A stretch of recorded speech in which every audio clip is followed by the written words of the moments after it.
9 मई को महाराणा प्रताप जी की जयंती है, इसलिए इस दिन के लिए ही मैंने राणा प्रताप जी के लिए यह वीडियो तैयार किया और मेरा ये वीडियो उनको समर्पित है। राणा प्रताप जी 9 मई 1540 ईस्वी में कुंभलगढ़ किले में हुआ था। उनके पिता का नाम महाराणा उदय सिंह तथा माता का नाम महारानी जयवंताबाई था। उनके दादा का नाम राणा सांगा था। राणा प्रताप की ऊंचाई 2.26 मीटर अर्थात 6.78 फुट थी। उनके वंश का नाम सिसोदिया था। राणा प्रताप बहुत ही स्वाभिमानी व्यक्ति थे और जब उनके पिता ने उन्हें अपना उत्तराधिकारी घोषित किया तो उनके भाई जयमल को यह बुरा लगा और जाकर अकबर से जा मिला। और बाद में जब अकबर ने राणा प्रताप के पास संधि के लिए प्रस्ताव भेजा और उनसे अपनी अधीनता स्वीकार करने के लिए कहा तो राणा प्रताप ने मना कर दिया। उन्होंने कहा कि राणा का सिर्फ भगवान एकलिंग जी के सामने ही झुक सकता है और किसी के सामने नहीं। वह किसी मनुष्य के सामने तो बिल्कुल नहीं झुकेगा। वह अकबर को विशेषिक आक्रांता मानते थे और इसका आप ये अर्थ न निकालें कि राणा मुस्लिम विरोधी थे। इसके बारे में भी आपको मैं बताऊंगा। इसके बाद कई बार समझाने के प्रयास भी, बस जब राणा नहीं माने तो करीब 70,000 की सेना के साथ अकबर ने राजा मान सिंह को उनसे युद्ध करने के लिए भेजा और दोनों सेनाओं के आमने सामने युद्ध हल्दी घाटी में हुआ था, जहां पर करीब 500 भील और 4,500 राजपूत सैनिकों के साथ राणा प्रताप युद्ध में आ डटे। शुरुआत में किसी को नहीं लगा था कि राणा प्रताप इस युद्ध में विजयी होंगे, परंतु जब युद्ध होना आरंभ हुआ तो एक एक वीर जैसे 10-10 मुगल सैनिकों पर भारी पड़ने लगा और करीब 17-18 हज़ार लोगों को मार दिया। इतिहासकार तो यहाँ तक मानते हैं कि इस युद्ध में कोई विजयी नहीं हुआ था और अगर हुए कोई थे तो महाराणा प्रताप ही विजयी हुए थे। क्योंकि उन्होंने करीब 5,000 की सेना लेकर 20,000 सैनिकों तक का संहार कर डाला था। और इस युद्ध में राणा प्रताप बहुत घायल हो गए थे। उनका घोड़ा चेतक तो ऐसे चल रहा था जैसे हवा। उस मामले में भी एक कवि ने कहा कि रणबीर चौकड़ी भर भर कर चेतक बन गया निराला था, राणा प्रताप के घोड़े से पड़ गया हवा का पाला था। कहने का अर्थ है उस वक्त राणा प्रताप का घोड़ा बहुत ही तीव्र गति से चल रहा था, लेकिन राणा बहुत ज़्यादा घायल हो चुके थे। उनके एक सरदार माना झाला ने उन्हें कहा कि राणा जी आप युद्ध क्षेत्र से बाहर चले जाइए क्योंकि आप बहुत ज़्यादा घायल हो गए थे, परंतु राणा ने कहा कि नहीं, मैं युद्ध क्षेत्र छोड़कर नहीं जा सकता।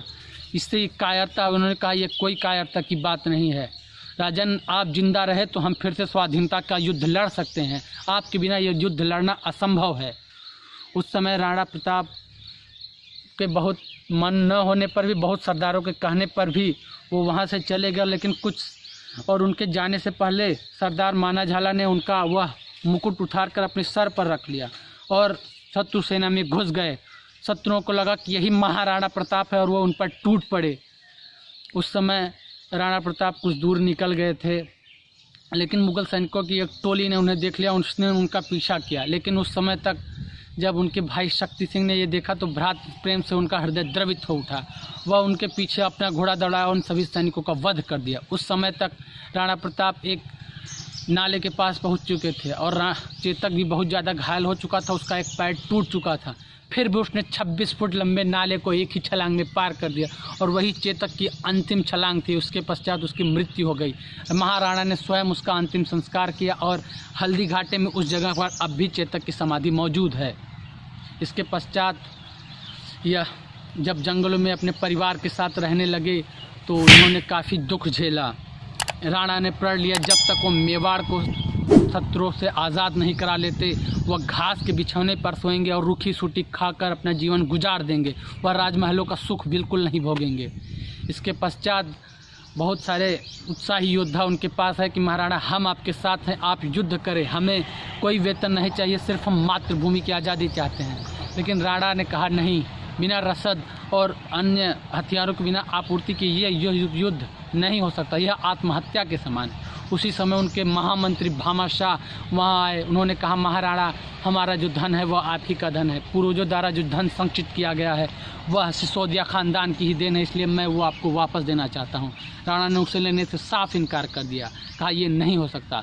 तो अंत में मातृभूमि की बातें कहकर और बहुत सारी बातें भामाशाह ने जब महाराणा प्रताप से कही तो वो उन्होंने कहा, और उन्होंने भामाशाह ने राणा प्रताप को इतना धन दिया कि 12 वर्ष तक 25,000 सैनिकों को भोजन कराया जा सके और उन्हें रसद और हथियारों की आपूर्ति की कमी न हो। अंत में महाराणा प्रताप ने फिर से युद्ध आरंभ किया। उस समय अकबर के साम्राज्य में गुजरात आदि प्रदेशों में भी विद्रोह आरंभ हो गए थे, इसलिए कुछ लोगों का ध्यान मेवाड़ से हट गया। उन्हीं परिस्थितियों में महाराणा प्रताप ने मेवाड़ के किले को फिर से जीत लिया और वहाँ पर शासन करने लगे। लेकिन धीरे धीरे उनका मृत्यु का दिवस करीब आता गया और अंत में जब वह मृत्यु शैया पर पड़े तो वह यह सोचकर अपने प्राण नहीं दे पा रहे थे, क्या मेरे वंशज मेरे बाद इस स्वतंत्रता के आंदोलन को जीवित रख पाएंगे। लेकिन बाद में जब उनके भाई शक्ति सिंह और उनके पुत्र राणा अमर सिंह ने उन्हें बार बार कहा कि ठीक है, हम आप इसको जलाए रखेंगे और कभी इसे बुझने नहीं देंगे, तब जाकर राणा ने अपने प्राण त्यागे थे।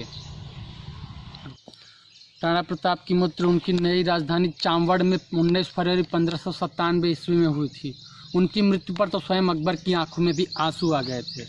और आज एक विशेष बात आप भी सुन लीजिए कि राणा का शरीर करीब 7 फुट का था।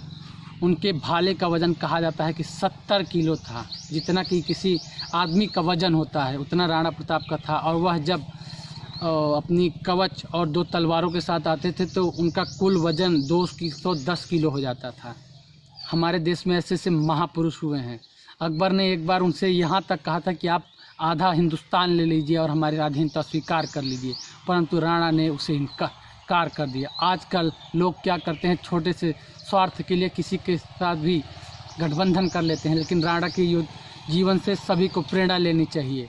इसी के साथ मैं अपनी वाणी को विराम देता हूँ। अपनी पूरी टीम की तरफ से मैं महाराणा प्रताप को एक बार हृदय से विनम्र श्रद्धांजलि भेंट करता हूँ। जय मेवाड़, जय महाराणा और जय हिंद।